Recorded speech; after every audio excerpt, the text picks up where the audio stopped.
It has been over 1 year since I've done an oil change on this vehicle right here. And in a moment, I will be pulling the dipstick. But first, I want you to really understand what's going on with your oiler and your engine when you wait extended periods of time to service your car. I'm talking to you, mister. I haven't done my oil change in 6 to 8 months. First off, over time, the oiler will lose some of its lubricating and cleaning properties. Essentially, the whole reason you have oiler in your engine, it's just gonna not work as well, and the components of your engine will have more wear and tear faster because it's not being properly lubricated and clean. This will also for sure cause an excess buildup of all that sludge and gunk that you may see in this image right here on screen right now. That looks super disgusting. Do you want your engine to be looking like that, bud? I don't think so. You shouldn't, because that's disgusting. And not only does it look disgusting, because I know you probably don't care about how it looks because you can't see it, you're going to be causing excess wear on all your engine parts,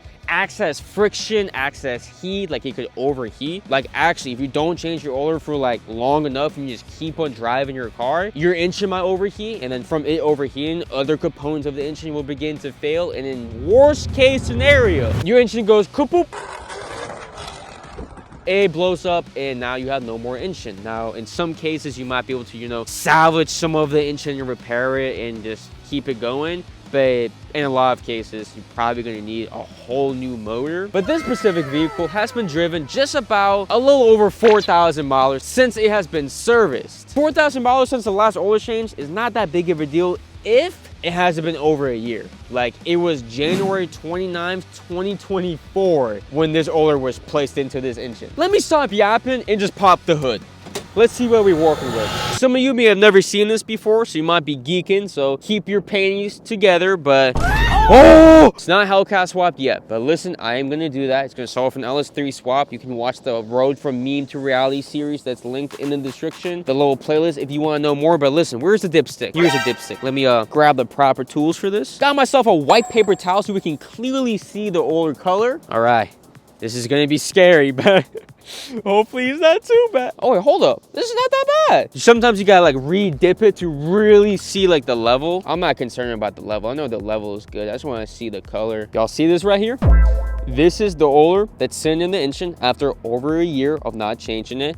Now, this specific engine, like, come on. It's a Honda. It's the 3.0 VTEC. This one specifically, the J30. It's just mad reliable. This has like 140,000 miles on the motor. That's another thing to like factor into it. Like if it's like a really high mileage motor, of course you're gonna need more oiler changes more frequently. But listen, for this motor, 140 is not even too bad. This oiler is definitely a little dark. Right here's like on the redip, you can kind of really see like the, oh my God. You can see the darkest color of it, but it's not too bad. Let me know in the comments what you think of it. Like, do you think it's worse than what I think? Do you think it's terrible? Just your opinions, especially if you're a master mechanic. If there's actually any master mechanics, anyone who knows more than me about, you know, cars and whatnot, please like correct me or share any information in the comments, you know?